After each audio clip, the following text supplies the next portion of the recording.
And I'm going to hold up, Gary can't see this, but I'm going to hold up his new book, Brady versus Manning, the untold story of the rivalry that transformed the NFL.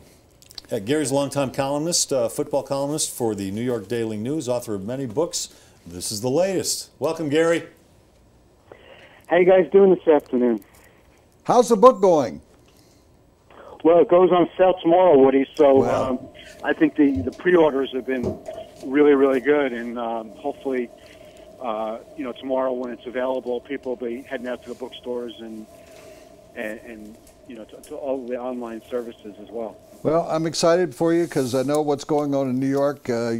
Every day somebody wakes up and wonders whether they're going to have a job anymore based on what's going on at your newspaper. Oh, my goodness. It's the state of newspapers. Very gloomy at the New York Daily News, I can tell you that. Yeah, I sort of teased the book the last time you were on with us, and you gave us a great story about Brady and Manning, and I got sort of ahead of myself, but this will be the.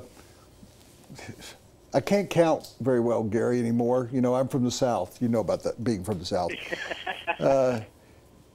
What number will this be this year? When?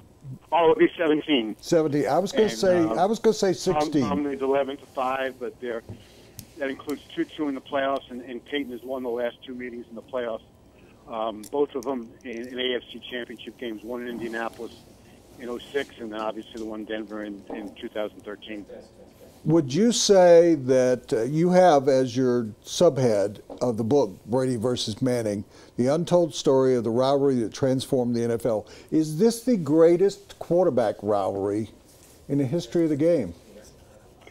You know, Woody, I don't think there's any question. I know, people in Denver think about John Elway and Dan Marino, but it's amazing to think that from 1983 to John's last year in 1998. Now, Marino played one more year after that, but so in the 16 seasons they played twice in the league at the same time, they faced each other 3 times. 3 times.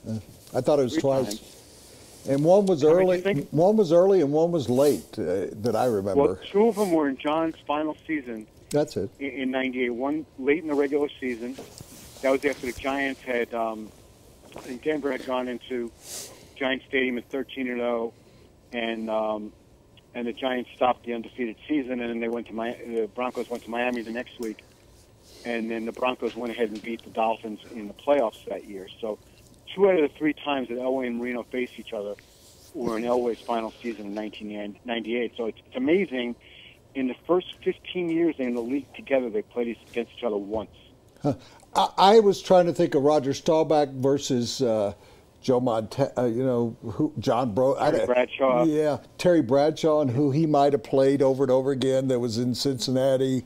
And I think you're right. I mean, Oakland, when they had Stabler, no, I can't Len remember. Dawson. And particularly when you have 2 rivals like that aren't in the same division, and you pointed that out, that aren't in the same division, that have played now 17 times in what, 15 years, 14 years, something like that. Right. Well, this is Tom's 15th year as the starter. In his first year, when he took over after Drew Bledsoe was hurt, the Colts were still in the AFC East. So they played twice that year, and then they realigned in 2002, and the Colts went into the new AFC South. And just about every year they played against each other because either the AFC East was playing the AFC South, or in the years that they weren't, both of their teams finished in first place. So by the schedule formula, they wound up playing against each other. That's what makes this so unique. I know you start to name, Stabler and others and whatever, but what makes this really special is that no matter how you want to rank them, these are 2 of the 5 greatest quarterbacks in NFL history. So it's not like, say, Phil Simms against Joe Theismann, or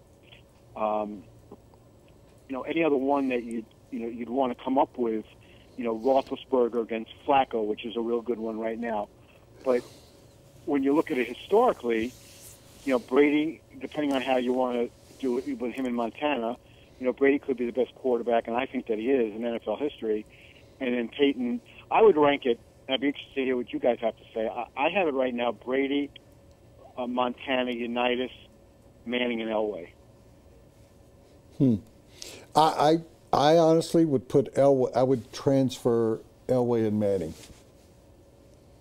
Well, I think the only reason not to is that, in my opinion, Peyton Manning is the greatest regular season player in NFL history, and I know that, he doesn't have the number of Super Bowls that Elway, had. It's 5-3, and John won a couple. But if you look at the overall body of work, and Peyton loses points obviously because of what happened in January, and then the first Sunday in February.